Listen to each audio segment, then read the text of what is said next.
सोनिया गांधी जी हमारी जो चेयरपर्सन थी, उसमें एक कांग्रेस के विजन को लेकर और जो एक महत्वाकांक्षी योजना बनाई, ऑल ओवर द वर्ल्ड में ये महसूस किया गया, संदेह किया गया बड़े बड़े इकोनॉमिस्ट से, क्या ये योजना कभी सफल हो सकती है जो पूरे के पूरे देश में बेरोजगारी खत्म करने के लिए रिमोट एरिया में जो जितनी मजदूरी मांगेगा 100 लोगों तक, वो 100 हाजिरी तक वो पूरे साल में दी जाएगी।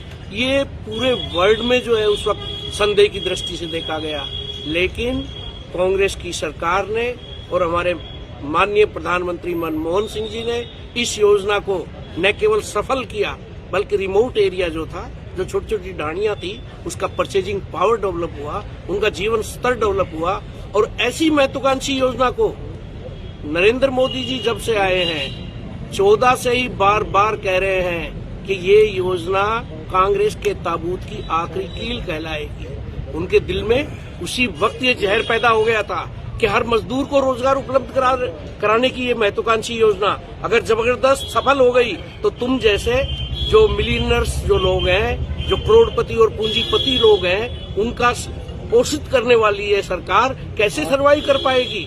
इसलिए इन्होंने जबरदस्त एक रणनीति के तहत इस योजना को खत्म करने के लिए नाम नहीं बदला, ये नाम के ऊपर बार बार बात को डालना चाहते हैं। मैं कहता हूं नाम के ऊपर बात को डाल के एक इतने महत्वपूर्ण आदमी जो राष्ट्रपिता की जिसको पदवी दी गई, उसके नाम को इसलिए इन्होंने हटाया कि इस नाम से गरीब आदमी भी एकदम तिलमिलाएगा। और जब तिलमिलाएगा तो हम ये कहते हैं हम तो नाम बदल रहे हैं, उस पर ये कर रहे हैं लोग। नहीं, इस पे नाम पे नहीं जाएंगे अपन इसकी मूल भावना, इसकी आत्मा को जो क्रैश किया गया है, हम उस पर जाएंगे।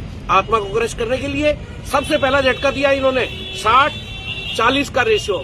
आज नौकरियों के लिए तनख्वाह देने के लिए नहीं है, पीडब्ल्यूडी के और बाकी पीएचडी जैसे ठेकेदार हड़ताल कर रहे हैं। तुम उनको पैसा तो नहीं दे पा रहे, तुम 40% दोगे कहां से? ये जानती है केंद्र की सरकार, ये नरेंद्र मोदी जी जानते हैं कि है नहीं पैसा सरकारों के पास में, वित्तीय संसाधन की कमी है। और इस योजना को खत्म करने के लिए इसकी आड़ में खत्म किया जाए। गारंटी शब्द को उठा के एक तरफ रख दिया, मेहरबानी शब्द आ गया। ये गारंटी जो थी ना कि भाई हर हालत में 15 दिन में एप्लीकेशन लगाते ही मजदूरी दी जाएगी, 15 दिन के अंदर अंदर, वरना जिम्मेदारी और लायबिलिटी के साथ में उसको भोगना पड़ेगा कोर्ट और कचौड़ियों के चक्कर ये अफसरों को और नेताओं को। इन्होंने उस गारंटी शब्द को तहस नहस कर दिया और उसकी जगह मेहरबानी ला दी कि सेंट्रल गवर्नमेंट की मेहरबानी होगी तो योजना और परियोजना बढ़ेगी, वरना वहीं रुक जाएगी। और यहां तक भी कह दिया इन्होंने तो कि अगर बजट में पैसा नहीं है तो उस योजना को रोक दिया जाए। तो इस योजना को खत्म करने के लिए और एक ये जबरदस्त, और उसके बाद ये क्या कहते हैं, बायोमेट्रिक हम अंगूठा लगाने से देंगे। अरे वो मजदूर जो गरीबी में आकर और दिन रात मजदूरी करता करता जिनके हाथों की लकीरें घिस गई, आप उस बायोमेट्रिक से ही पैसा दोगे, उसको वैसे तहस-नहस कर देंगे। ये कुल मिला के एक बहुत बड़ी सोची समझी रणनीति के तहत इस योजना को खत्म किया जा रहा है। अगर ग्रास रूट में रिमोट एरिया, समाज का वो आखिरी प्राणी जो गरीबी से जूझ रहा था, उसको डेवलप करने के लिए महात्मा गांधी की जो विचारधारा थी उसको भी तहस-नहस कर दिया गया है इन्होंने। और जिस तरीके से 73वां संविधान ये जो बता रहे थे कि किसी आदमी ने, अगर मजदूर ने योजना के लिए मजदूरी मांग ली तो उसके लिए गांव पंचायत एक यूनिट होती थी, पूरी की पूरी पंचायत की, वो डिसाइड करती थी कि किसको क्या काम करना है जिसके तहत मजदूरी दी जाए। ये 73वां संविधान कहता था, जो संशोधन था, और इन्होंने उठा के उसको भी तहस-नहस कर दिया। अब तो मोदी जी डिसाइड करेंगे, उनके जो बाबू बैठे हैं कंप्यूटर पे वो डिसाइड करेंगे कि चीप लट्टा की ढाणी, भारू की ढाणी में क्या होगा। आप ये बताइए, वो जानता है कि भारू की ढाणी की स्थिति क्या है? वो जानता है चीप लट्टा की स्थिति क्या है? वो जानता है क्या?